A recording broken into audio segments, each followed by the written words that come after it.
আপনি কত বছর থেকে গোদাবরী গোল্ড ব্যবহার করছেন? আজ প্রায় 3 বছর। 3 বছর হচ্ছে ব্যবহার করছেন। মানে জমিতে কি উপকার পাচ্ছেন চাষে? চাষে আমাদের গোবর সারের চাহিদাটা মিটছে, বা আমাদের আলুও ভালো হচ্ছে ফসল। আর গাছের কোনো কিছু হচ্ছে? না, গাছের কোনো আমাদের কোনো অসুবিধা নেই। না, গাছের গ্রোথ ভালো হয়? হ্যাঁ, গাছের গ্রোথ ভালো হয়। আর বিঘাতে কত করে দেন? বিঘাতে আমরা ওটা দিচ্ছি 1 কুইন্টাল করে। 1 কুইন্টাল করে? মানে 2 বস্তা দিচ্ছি? 2 বস্তা। কতই ভাঙানি বিঘাটা? বিঘাটা আমাদের হচ্ছে 40। 40-এ? 40-এ 2 বস্তা দিচ্ছে? হ্যাঁ, 40-এ 2 বস্তা দিচ্ছি। তাহলে করে 5 বস্তা? করে 5 বস্তা। করে 5 বস্তা। আপনি যে গোদাবরী গোল্ড ব্যবহার করছেন, আরো অন্য কোম্পানির কোনো জৈব ব্যবহার করেন? না, আমি গোদাবরীটাই করেছি প্রথম থেকেই গোদাবরী? হ্যাঁ, গোদাবরীটাই এই 3 বছর করছি। আর মানে গাছের কি গ্রোথ আছে? গাছের মানে কি, গাছের যে একটা হালি টকটকা ভাবটা ধরে রাখে। আর যে মানে রোগ প্রতিরোধ ক্ষমতা বাড়ায়, এটা তো আমরা অতটা ঠিক বুঝতে পারিনি, কিন্তু আমরা যেটা দেখেছি যে গাছের ইয়াটা ভালো থাকে। আমরা তো এবারে রোগের জন্য ওষুধ দিই, অন্যান্য ওষুধ আরো দেওয়া হয়, কীটনাশক ওষুধ। কি প্রমোশন করলে ভালো হয় আরো?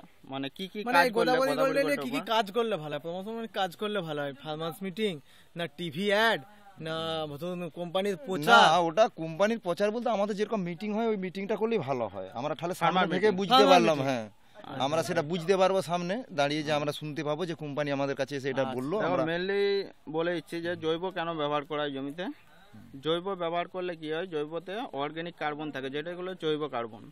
জৈব কার্বন মাটিতে কি করে না, উপকারী যে বসবাসকারী যে জীবাণু থাকে, সেই জীবাণুগুলো ওই জৈব কার্বন খেয়ে বেঁচে থাকে। আর হচ্ছে ম্যাশ থাকে, ওই ম্যাশটা কি করে জল ধারণ ক্ষমতা বৃদ্ধি করে জমির, এবং যে জল ধারণ ক্ষমতা বৃদ্ধি করলে জলসেচ কম লাগছে, ওখানে একটা অপচয় কম হচ্ছে।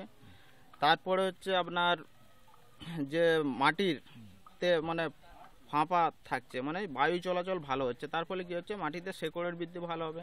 শেকড়ের বৃদ্ধি ভালো হলে কি হবে, যে সমস্ত মাটির অংশ থেকে খাদ্য গ্রহণ করতে পারবে গাছ। তাহলে জলের চাহিদাটা পূরণ করে অনেকটা, জল একটু পান। আর গোদাবরী গোল্ড নিয়ে আর কি ইমপ্রুভমেন্ট চান আপনি, যে কি ইমপ্রুভমেন্ট হলে আরো ভালো হয়? ইমপ্রুভমেন্ট বুঝতে পারছি না। গোদাবরী গোল্ডের মানে কি প্যাকিং ভালো আছে, যে বস্তাটা ভালো আছে, বস্তার কালার ভালো আছে? হ্যাঁ, আচ্ছা। গোদাবরী গোল্ডের গুণাগুণটা সবকিছু ভালো? হ্যাঁ, ভালো। আমাদের তো দেখলাম আমরা বছর 3 ভালো। হ্যাঁ, ভালো। আমাদের কাছে তো আমরা 3 বছর দিচ্ছি, আমাদের কাছে এখন ভালো। এবারে হয়তো অন্যান্য চাষিরা কি করছে জানি না, কিন্তু আমার কাছে ভালো। ঠিক আছে, থ্যাংক ইউ।